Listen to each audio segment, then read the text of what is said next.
I promised a UTEP preview, so let's go ahead and let's talk UTEP. So first off, let's go ahead and get if y'all want to drop them in there while I'm running through this UTEP preview. Drop your final score predictions in there. What you think we're going to do to UTEP?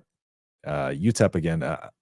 I have nothing against UTEP. They are just the first victim on the schedule here. So, their coach Scotty Walden seems like a cool guy in interviews. Seems like a true Southern head coach. Just a real funny, high energy type of guy. The exact type of guy you'd expect to be coaching a South Tech or a Southern, a Texas team down there. So, let's talk about UTEP. So, UTEP's coming off of a 3-9 2023 season. Okay, 19.9 points per game, which was 119th in the FBS, okay, with a bottom 15th strength of schedule. Okay, this is not a UTEP roast. I promise. I'm just giving you an idea of what we're going up against.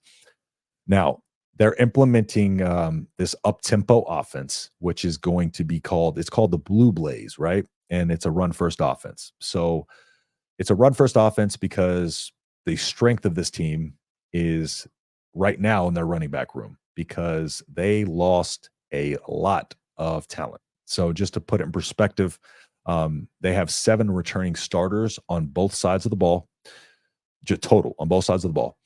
Lost most of their starters to the portal. They have 10 incoming transfers from Austin P. PA. I really never knew how to pronounce that, but I've always called it Austin P. But that's where Scotty Walden came over from. So 10 players over from that team. And at quarterback, they got their quarterback McConnell. Now they have a couple quarterbacks that are going to be vying for the position, but McConnell seems to be the favorite. He's a junior quarterback, but 54% completion percentage, 1,400 yards, 6 touchdowns, and 4 picks, and he is a pro passer. He is not a dual threat guy. The other guy who we'll be competing with is a dual threat guy. So Locklear is the other guy. Locklear coming over from Austin P was their starting quarterback over there, and he's going to be your more dual threat guy.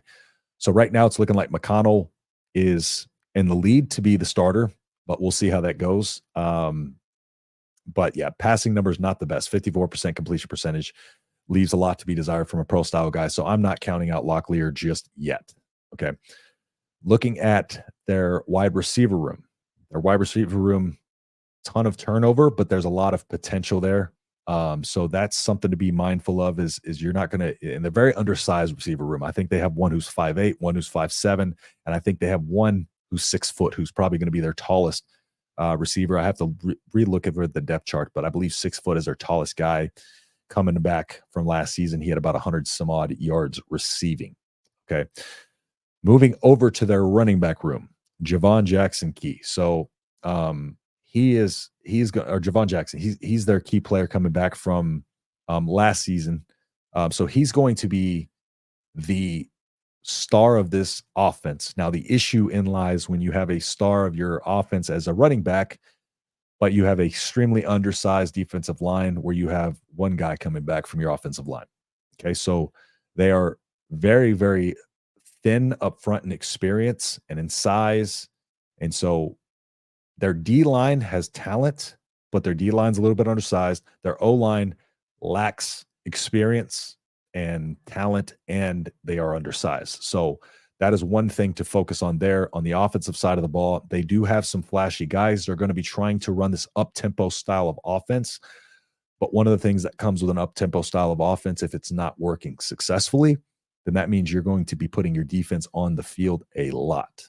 So another thing too, they have this kind of hybrid wide receiver running back role called the minor back. Of course, they're the UTEP Miners. And so that's going to be something to look out for too. A very versatile offense. It's going to be an up-tempo offense, but it's just going to be a very inexperienced offense. This is kind of a transition year for UTEP. Really bad year for them to have Nebraska first on the schedule. They have a pretty difficult schedule overall looking through it top to bottom. So yeah, on the offensive side of the ball, there's not a ton coming back, not a ton of explosion on that side of the ball. And then looking over at the defensive side of the ball, you're going to see a very familiar system that they run there, the 3-3-5. So they have the 3-3 stack. They're bringing in the 3-3-5. So they have, Maurice Westmoreland is coming back, and he was a Conference USA first team all conference.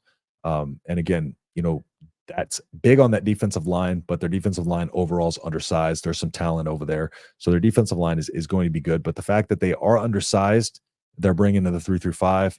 The 3-3-5 does tend to benefit undersized defensive linemen. Again, you want to be, it's a little bit less beefier up front, and you want to have those guys that are a little bit, um, stronger, quicker. It helps mask some of those undersized positions because you're a little bit more of a faster type of you mix things up with your defensive fronts and your looks and your stunts more so. So that is something to know, that they are undersized. However, the 3-3-5 could mask some of that. Looking over at kind of like their defensive backs. So let's go over their defensive backs. Let's start at linebacker. Linebacker, they got an entirely new linebacking core. I'll just start there. Dorian Hopkins is about 6 foot 225, came over from Tulsa. And then they have their senior nickelback, Oscar Moore, who's 6'1", 208, had 24 tackles last year. He's going to be the one returning guy on that linebacking core. And then we'll bump over to the strength of their defense, which is their secondary. Okay, so they're returning a couple guys from last year who were their leading tackles. Josiah Allen, who was their leading tackle. He's a returning senior safety. And then you have their senior cornerback, A.J. Odoms. It's about 5'11", 175. Odoms had 36 tackles to Allen's team lead 41 tackles. You have Corey Chapman at safety, 5'10", 178 safety, coming over from Austin P. Again, another one of those guys that followed Walden over from Austin P.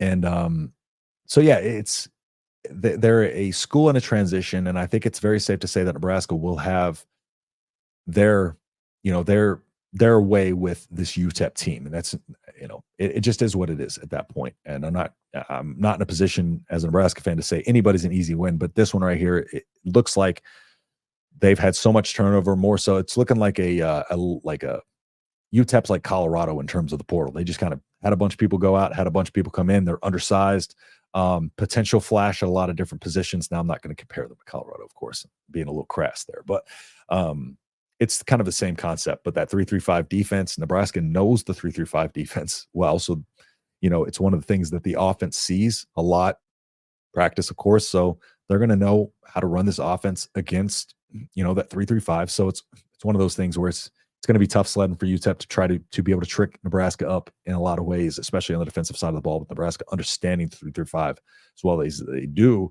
because Tony White's lineage in the 3-3-5 goes back to people who founded the 3-3-5 defense, essentially, almost. So his understanding of it is very, very in-depth. So